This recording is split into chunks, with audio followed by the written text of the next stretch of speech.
Like Fayemi has said, there are people who say there is restructuring.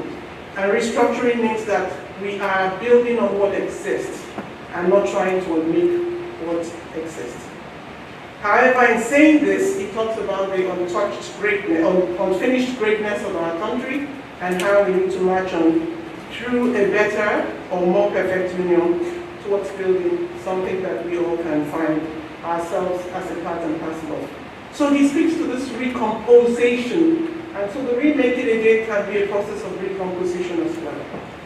But there are many people who speak about a people's constitution, and I think we've heard that from many of the advocates in civil society that says, this is about us. And those of us who look at what Soyinka said at the front of the page of the book itself, Soyinka says that we need to talk about inclusivity, and that's what Dr. Fayemi talked about.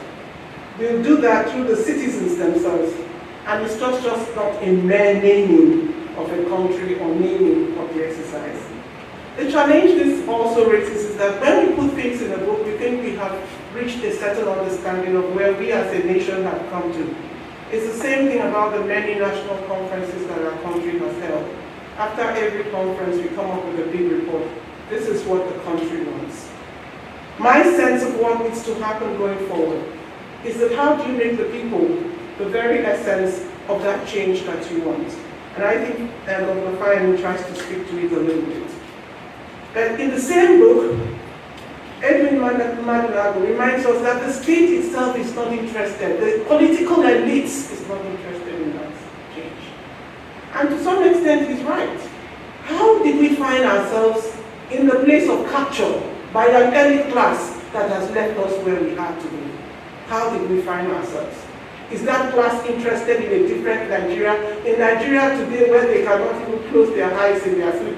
There was a member of the National Assembly who told me, I cannot keep my generator on at night in Kaduna when there's no light in the neighborhood, because I don't want to be the only one with light. How did this political elite forget itself in the midst of this? So I kind of agree with Fayemi's point that, look, there is an instinctive mutual suspicion, unnecessary brick battle going on. And maybe not unnecessary, maybe not, but there is a suspicion and a mistrust. So what are my thoughts? Two examples exist in the book. One is on federal character, and the second one is in the Cato's bit on affirmative action. Musa Marafa speaks about the failure of the federal character attempt.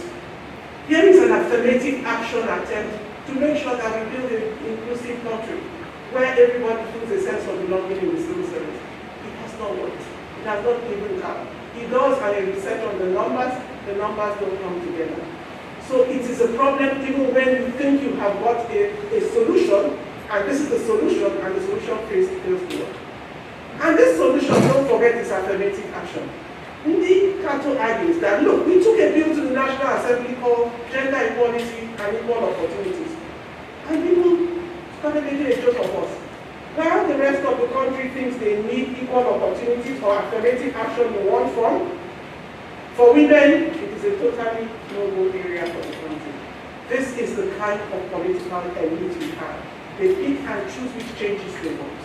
So how do we begin to build a country where me as a woman, I feel a sense of belonging to that country? The ordinary citizen feels a sense of belonging. When we only pick and choose, this is the same political elite which you, Dr. Fayemi, hopes that they can use the power of their leadership to bring about the transformation we need. I think that's a big problem of how do we do it, the how of it. How do we go beyond just looking at the resolutions and the agreements and the outcomes of conferences that have been reached. And my point is this, and I'm going to end here. We often do not deal with what we call negotiations. Different parts of this country have to be negotiated.